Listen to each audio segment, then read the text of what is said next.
আসসালামু আলাইকুম। দেশে একটার পর একটা অস্থিতির ঘটনা ঘটেই চলেছে। একটার পর একটা ঘটনা। দেখেন আপনি ৩৬ জুলাই মানে ৫ই আগস্টের পর, দেশ স্বাধীনের পর ছাত্র জনতা যে বিপ্লব এনে দিয়েছিল, সেটার পর থেকে এমন কোনো একটা খুঁটিনাটি নিউজ, ছোট নিউজও এখন সেটাকে বড় করে, অনেক বড় করে দেখায়। তার আগে কিন্তু অনেক নিউজ ছিল যেগুলো দেখাইতো না, অনেক। আর এখন কেউ যদি একটা পাদও দেয়, হ্যাঁ, সেটাও এখন নিউজ হচ্ছে যে অমুক পেরেছে। তো এরকম হচ্ছে ঘটনা প্রেক্ষাপট এখনকার।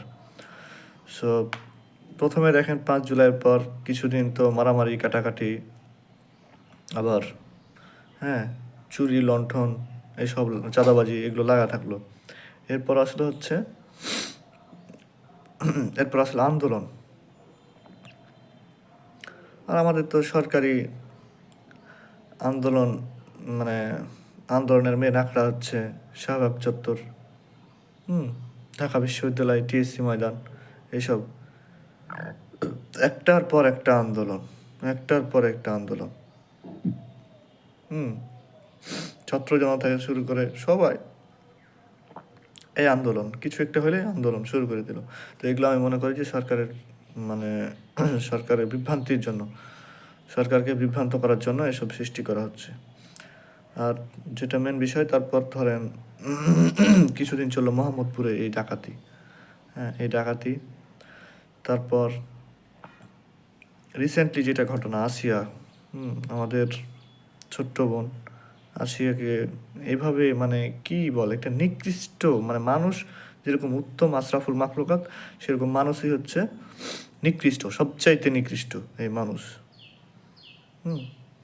সো এই মানুষ দেখুন কতটা খারাপ হইলে এরকম একটা জঘন্যতম কাজ করতে পারে, এরকম একটা বাচ্চা শিশুকে ধর্ষণ করে। এরকম অবস্থা আজকে তিনি, সেই ছোট্ট মেয়েটি আল্লাহর ডাকে সাড়া দিয়ে চলে গেছে। তো আমরা ইউনূস সরকারকে বলতে চাই, এভাবে বসে থাকলে তো হবে না, এভাবে বসে থাকলে হবে না।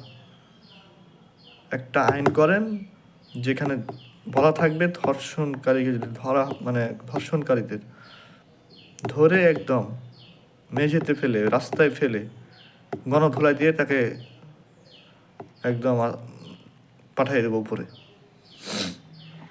বা কোনো একটা বিচার করেন, বিচার দেন। শুধু জেলখানায় বসিয়ে তাদের যে খাওয়িয়ে কোনো কিচ্ছু হবে না। হ্যাঁ, আবার কিছুদিন পর আবার বেরিয়ে যাবে। হ্যাঁ, সো একটা বিচার করেন যেখানে, যে বিচারে যেন অন্তত ধর্ষণকারীদের মনে অন্তত বিবেকে বাঁধে। হ্যাঁ, তারা করতে যেন ওই কাজটা আর দ্বিতীয়বার করার জন্য যেন ভাবে যে আমি করে যদি ধরা পড়ে যাই তাহলে এরকম অবস্থা আমারও সৃষ্টি হবে, আমারও হবে। সো একটা আইন চালু করেন যাতে প্রত্যেকটা ধর্ষণকারী বিবেকে আটকে যায় যে আমি আর এটা করবো না। হ্যাঁ, এরকম করলে আমার এই অবস্থা হবে। হ্যাঁ, এরকম একটা উচিত শিক্ষা দেন, একজন ধর্ষণকারীকে এরকম একটু উচিত শিক্ষা দেন। হ্যাঁ, জনগণের হাতে ফেলে দেন, জনগণ তাকে দেখে নেবে। ঠিক আছে, সেইভাবে না ঘুমিয়ে থেকে কিছু একটা ব্যবস্থা করেন, কোনো একটা আইন করেন। আমরা এটাই চাই। আমরা চাই না এরকম একটা জঘন্য কাজ আর হোক। হ্যাঁ, শিশু নির্যাতন হোক, শিশু ধর্ষণ হোক, বা যে কোনো ধর্ষণে আমরা চাই না এই ধর্ষণ থেকে আমরা মুক্তি চাই। কিছু একটা ব্যবস্থা গ্রহণ করুন, আমরা এটাই চাই।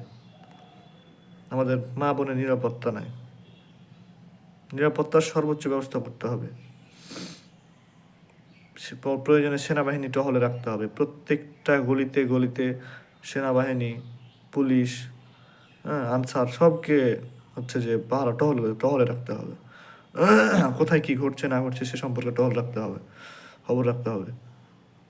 সেই জন্য যদি জনবল নিয়োগ করতে হয়, আপনারা নিয়োগ দেন। যথেষ্ট পরিমাণ আর্মি, আনসার, পুলিশ নিয়োগ দেন।